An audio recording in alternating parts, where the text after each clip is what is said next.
Your clients don't care about you. Only results.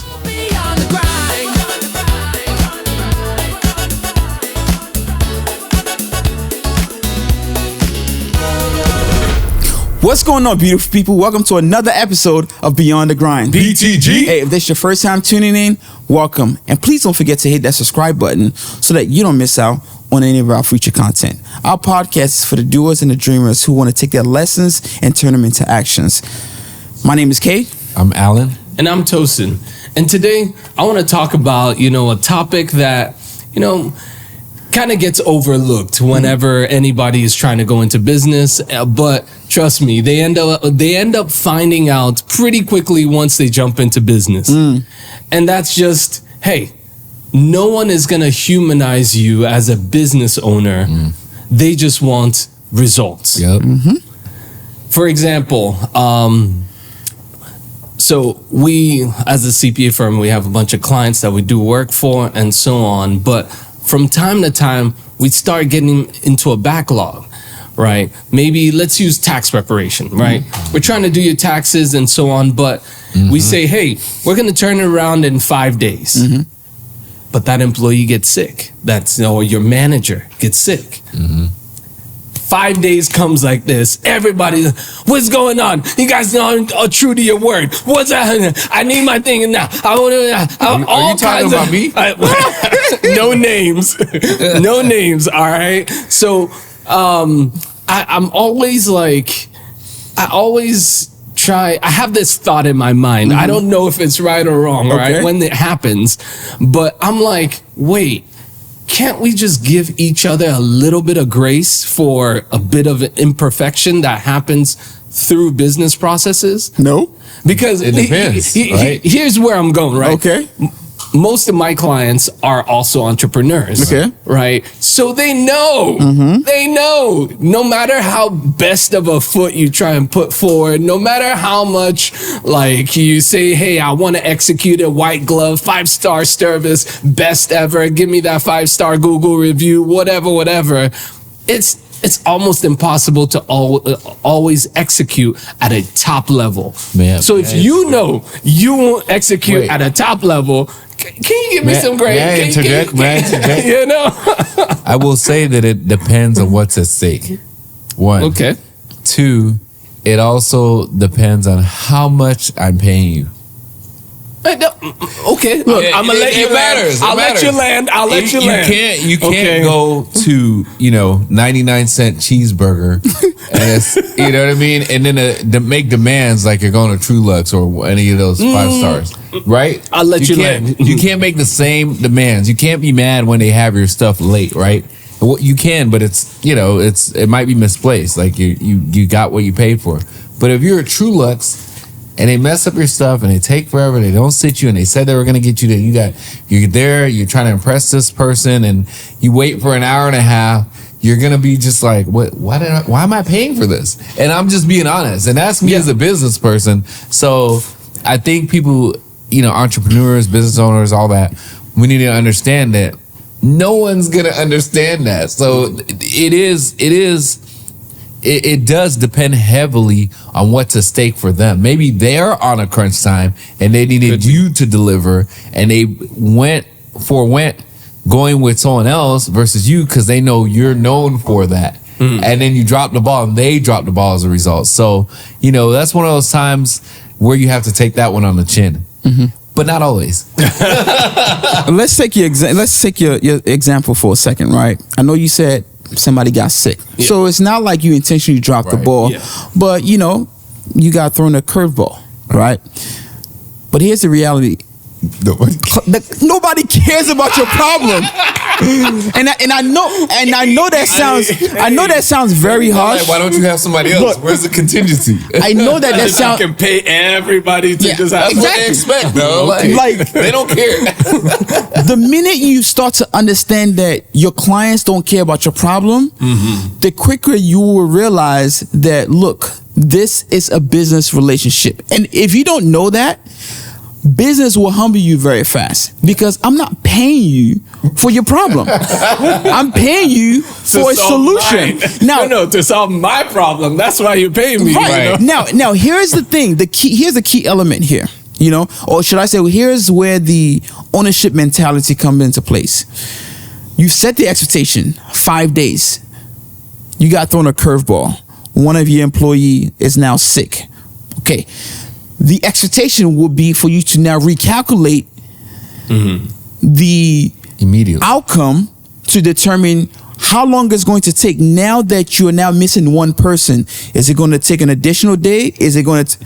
What I don't want is on the 5th day for you to come to me and say, "Sorry, I'm not going to be able to deliver." Right. You know what I'm saying? Like, what I want is on the 2nd day, you realize something, and then you're proactive about it. Hey. Right. Look, this is the situation, right? Got somebody who's sick. We're not going to be able to deliver, but we're not going to be able to deliver on the 5th day. Instead, we're going to deliver on the 6th day. And here's what we're going to do. Because we dropped the ball, not you, right? We're going to give you 10% off. How does that work? It don't work for me. It don't work for me. I need that 10%, bro. It don't work for me. No, because here's the thing. Here's how. I know what you're saying. I know there has to be some kind of middle ground. Yes, because as a client, the two things I'm looking for is you have an issue. Yeah. Are you acknowledging that you do have an issue? Right? How are you going to solve it? And when is it going to be solved? Because I am paying you. Right? Now, obviously, you can't go to your employees and say, well, because you're sick, you're costing us money. So now I'm going to have to take some money out of your paycheck. Right? It's not even legal. Unless they're hourly. I mean, they're no. Right. But, you know, but that's the reality. That's the situation. I mean, I think we can look at it from a sports standpoint, right? Your team didn't make the playoffs or didn't win whatever. Oh, but we had injuries. I don't care. Y'all lost that year. Yeah. In the stat sheet, in 2025, you did not make the playoffs. I like the sports analogy where, hey, we always lose by 2 points. Right. Like, it's like, no, we but still lost. Well, such and such sprained his leg. We would have, should have, could have. Guess what? We won that year. Everybody has sick employees. Everybody has sick employees. With the sports analogy, there has been a situation where, somebody dropped 60 points. What's the first thing they ask? Did you win? Yeah. Because we live in a society where I'm not paying you to try. Yeah. I'm paying you to deliver. Yeah. If I take my car to your shop, I'm not paying you to try and fix it. I'm paying you to fix it. Is it fixable? So if you now bring the car back to me and you say, hey, I took you $100. I tried, but I wasn't able to fix it. What's the first thing I'm going to do? Give me my money back because I didn't pay. I'm actually going to be mad because of the time. Because if you had told me I'm not sure if I can fix it, and I had that knowledge going in, then it's my decision. That's why they charge you a diagnostic fee. Because people like, no. I'm being real. I'd rather you tell me. Charge you to diagnose, okay? Well, because I do that in healthcare. Oh, well, can you do it? I haven't seen you. I have to do the proper diagnosis, and then we can go from there. I can do this. Yeah. There is a chance. So going in, you have all the information and you can make an informed decision and say, that's not for me, I'm out. Yeah. Or, okay. And then when we get there and it doesn't go the way it plans for any reason, which is not often, but you're still understanding like, well, you told me ahead of time versus, I can do it. I can do it. Well, what happened was, I don't care about that. No one cares about and in business, I think sometimes we tend to take things personal. We can this person not empathize with my situation?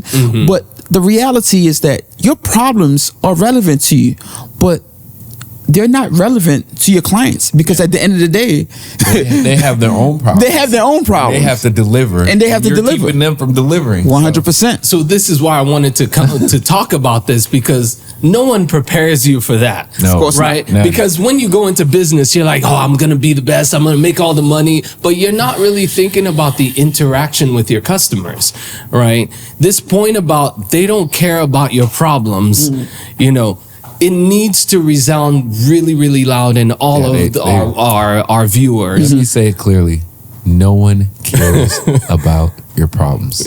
Quietly and calmly. Understand that deeply. No, it's true because you guys said it very well, right? Yeah. A lot of people, whenever you're going to use any service provider or whatever, you're trying to have them fix an issue that you have. Right. So them not being able to do it, whether it's on time or whatever it is also costing you something. Yes, correct. So possibly that's why they are not giving you that grace that you're like, hey, wait, I'm trying my best. I want to do my best. Who cares about your best? No part. Man, it's cold. No You guys listen. It is that cold out there. All right. You guys are like, oh man, K is on one today. The thing is, we've all experienced it. Actually, let me tell you my welcome to nobody cares about your best. So we're running Zazu, right? Oh man. You know, we're doing B2C, right? Anybody who knows about B2C, it's quite what's B2C real quick? Business to customer, right? So we're trying to we're trying to scale the business, but we're realizing that it costs a lot more money, right? Especially from a margin perspective, to be able to make the type of money that we need to make to be able to keep the business alive. So we was like, you know what? We might need to pivot a little bit so that we can start tailoring some of our services to business clients. So B2B. Mm-hmm. Okay. So we started, reaching out to folks, met a lady, very nice young lady, by the way. We had a meeting with her. She said, based on her business, she moves anywhere between $10 to $15 million on a daily basis, because she has several businesses, right? Money exchange. Mm-hmm. She's in the FX business, right? And so my conversation was, what are you currently getting with your current provider? She said, this is what I'm getting with my current provider. So I said, well, what if I can match that? Would you be willing to come and work with us? She's like, no, I got a good thing going on here. It's a business. So the only reason why I would even consider coming on your platform is if you can give me a better rate. Yeah. Now, for me, I'm like, okay, you know what? Even if my margin is a bit lower, it's still better than nothing. So I had this whole proposal in terms of how we were going to essentially, service her. Okay. Now, when you are running in the FX business, your money is going through your infrastructure bank, right? Yeah. That's, you have the big bank. So with all these little money transfer companies, there's a bank behind the scene that's helping them to facilitate those transactions. Okay, so we did a test wire, 50,000.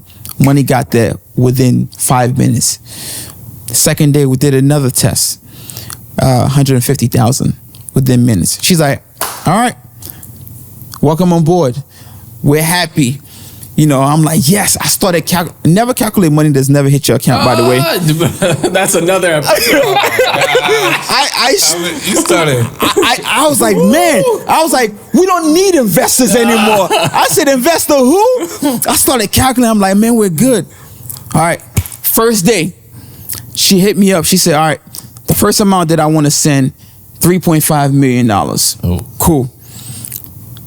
Gave them the account number, put everything through, called the bank, and I said, hey, this is one of our very important clients, so make sure that everything is okay. It's like, yeah, everything is going to be good. As soon as she processed that money, they froze it. Hold. Oh. What happened? They said, it looks like you've reached your threshold. Threshold? What threshold? I said, I told you guys that I was pivoting into B2B, and you guys said everything is okay. And I told you when I was telling you I was going to do the transaction, you could have told me. So I said, well, what do we need to do to release this money? It was like, oh, we need to see like a whole new business plan of how you guys are doing it, how you guys are doing your KYC. Oh my goodness. She's like, you guys have KYC, now you need KYB. It was all these things. So I'm getting on the phone with this lady, and I'm telling her, please abide with me. Please, like, this is the situation. It's a compliance thing. It's not us. She's like, you know what?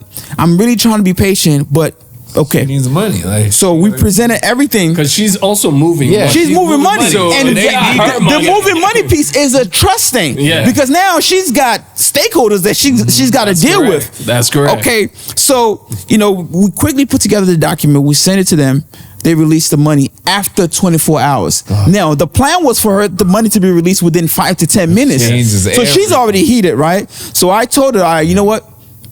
For the next 2-3 transactions, I'm not going to charge you any fees. Okay, cool. She's like, hey, I got $7 million coming up. You know, want to process this thing through. I just need to make sure that everything is going to be okay. I said, everything is going to be okay. Just to make sure everything is going to be okay, I'm going to reach out to the bank. Call up the bank. Of course. The bank say, oh yeah, everything is good. Oh, so you had one of those yes men at the bank. So sounds like the money, we processed it, froze. What is going on? Called the bank. They said, oh, you know, the people that you spoke to, they were just looking at just in general, like you have the ability to be able to process. But now that you're doing 7 million, you know, you're on another. I said, but you were at the fight, right? You were so heated. Look. Called this lady. Money, right? I told this lady, she's like, I was trying to explain to her, like, look, this is she didn't care about that. I wouldn't care either. You know what she said? She said, give me my money back. And so when I called the bank and I said, can you please reverse? They said, hey, that's going to take 3 to 5 business days. Yeah. Bro, she chewed me out so much that I didn't even have any audacity to even call her. Like, what am I going to say? Sorry? Eventually, she got her money back and she said, I would never, ever do business with you guys again. Wow. They don't care about you trying. They only care about results. Yeah, like that story. But at that point, like, she has people to answer to. Yes. Like, where's the money? And that's what I'm trying to explain to Tosin. Money, right? People, the heat that she's getting. You don't more even know the heat that she's getting. Exactly. You know? The one she's giving you is all your experience. Exactly. You don't know what's going on. She has hundreds of stakeholders, you know. So it's is missing. Oh my goodness. Where's our money? So I also have a story. It's a true story. I don't know if somebody here wants me to tell it, but you know, we had one of our clients. It better not be really. You know what it was? You know, and you know, he gave us this. He sent a nice email saying, "Hey guys, can you help me send my financials?" You know, he was all nice and neat and like, "Hey, I need this because I need to submit it to XYZ for XYZ." Oh man! And that email just fell in some kind of crack because we didn't see it. He replies again and said, "Hey, I need my documents. Second request." Nobody responds. You know, his accounting manager doesn't respond. His tax manager doesn't respond. I think, not that I think. I was CC'd on there. I didn't respond. Oh. You know, I think there was a lot. Never mind. No excuses, all right? Third email comes through, and then it kind of gets lost. And then one day he's like, Tosin, you know you cost me a deal, right? Wow. Yeah. If it wasn't because of you, because you guys didn't send this thing, you guys cost me a deal. So he was actually nice in how he communicated with you. Thank God for good relationships. Because I'm a good friend. So. Thank God for good relationships. Because I would have been blunt. No. I mean, like, he knew. Yeah, I didn't have to tell him. And plus, you know, I knew how much he wanted that deal. Yeah. Right. So I'm like, dang, this can't happen. Yeah. So next time he sends an email, guess who was replying? Well, within like 10 minutes, I replied that as best he could because he told me next time if you don't get a response within 24 hours, make sure you reach out to me. I'm sorry you went out there. That was accountability. Even though I was a little bit like. I was still like, you know what? No, but it wasn't meant to be. Anytime he sends a request for some, it's going to get done like same day. Because, I mean, people don't care why. I can list all of the reasons why, hey, all these emails fell through and whatever, who's supposed to have responded and so on. I was like, you got to fix that, Tosin. You losing money because it's me. Yeah. Who else fall through the crack? You know? So I got a stern talking to, and we had to definitely fix that process, but you're right. Yeah, but I kind of like how you handle that, right? Because you know, we've talked about this whole scenario where your clients only care about the results. Yeah. But the reality is, as a business, you are going to be thrown curveballs. Correct. That's inevitable, right? The only thing you could try and do is to make sure that, you know, you're positioning yourself so that you can, you know, fix the situation. So the question I have for you guys is, when you are thrown a curveball, what should you be doing as a business to make sure you rectify the situation? I think firstly, you need to acknowledge the error. Second, you need to find what happened. Y'all heard that? Acknowledge. I think empathy is such a strong, like, you have to own it. Yes. People, they may still curse you out. They may do no, but you gotta let them vent. Yeah, you gotta let them vent. Don't cut them off. Don't. But let them vent, and then you apologize. I'm sorry. This isn't how we do business.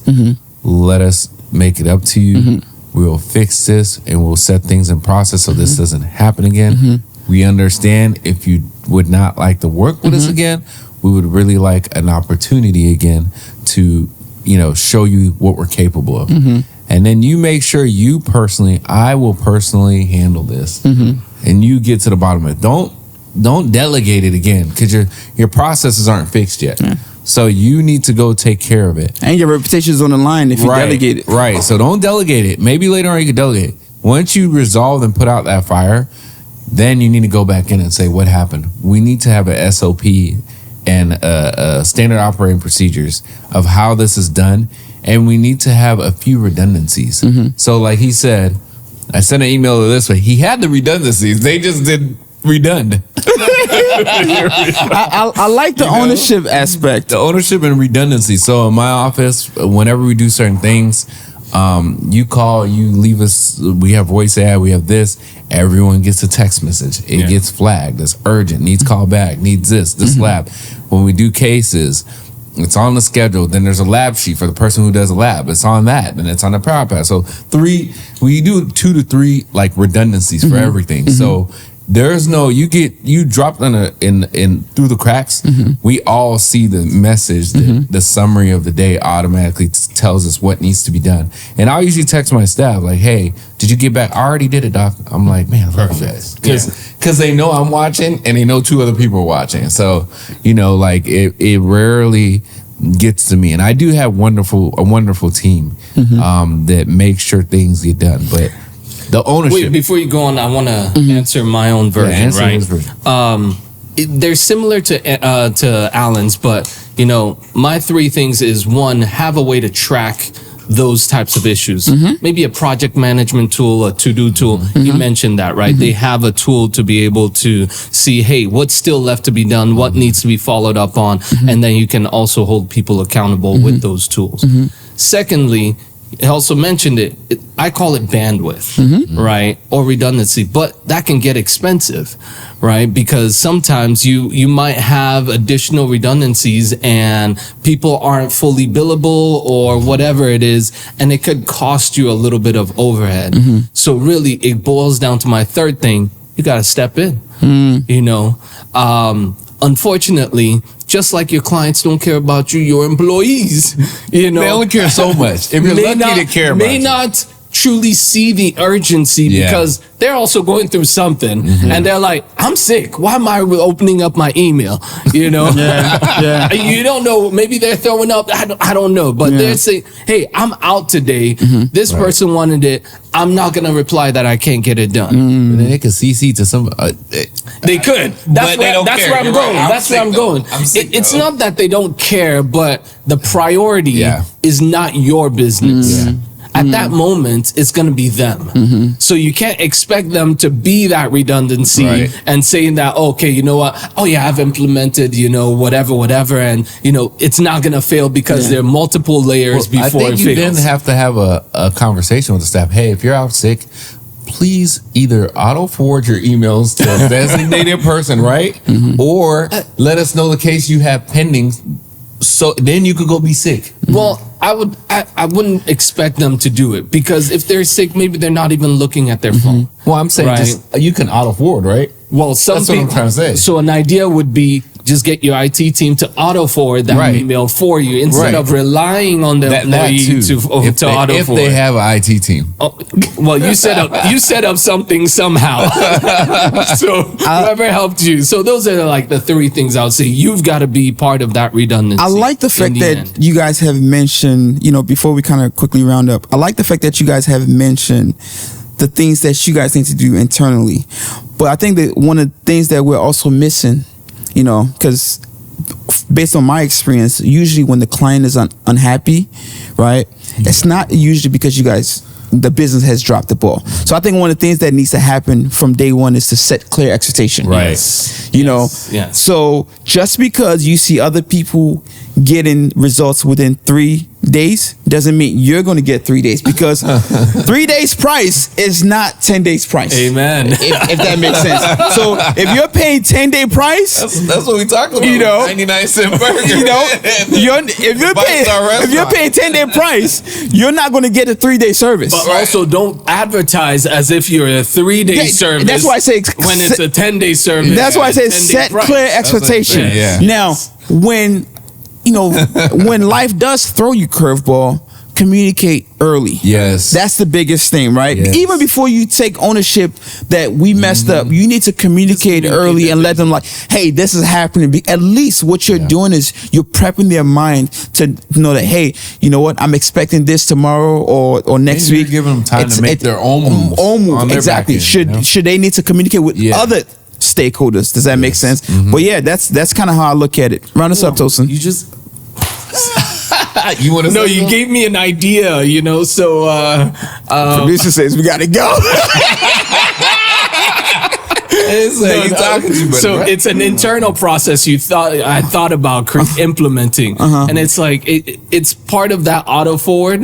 But hey, if you've got staff, so we use a project management system, and Monday.com? No, what do you call it? We use Trello and Harvest. Okay. Yeah. But I don't think that feature is there. But let's say like a client, an employee is sick. I want a button to just press, and it just like sends a notification that, hey, sorry, XYZ is out today. Your project will be delayed 1 to 2 business days. You know, so I'm like, but everything that they're working on, it's like automatic. Like, Well, how would you know what projects they're working on? Unless that's you have a part of the catalog? project. Unless you catalog. Yeah, so if it's you not can do it on completed, no, I'm just saying it's not there. okay, I But see what that's the idea that came. Yeah. So, by the way, you know, if you guys enjoyed this episode, please make sure to hit that like and subscribe button and share it with those friends out there who would benefit a lot from this tool. We talked about today just that. Number one is that the clients don't really care about the problems that you're having internally. That's right. And it's not like they're not trying to be empathetic, but it's that they came to you for a solution.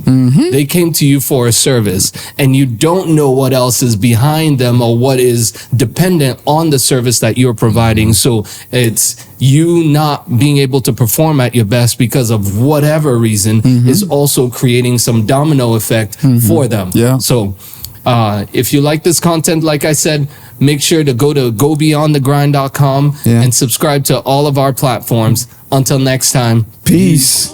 To make strategic decisions and take calculated risks. We'll also talk about future-proofing your business so you can build a lasting legacy and true freedom. This isn't a one-sided conversation. We're all on this journey together to build a life and a business that works for you, so you don't miss any of our upcoming episodes.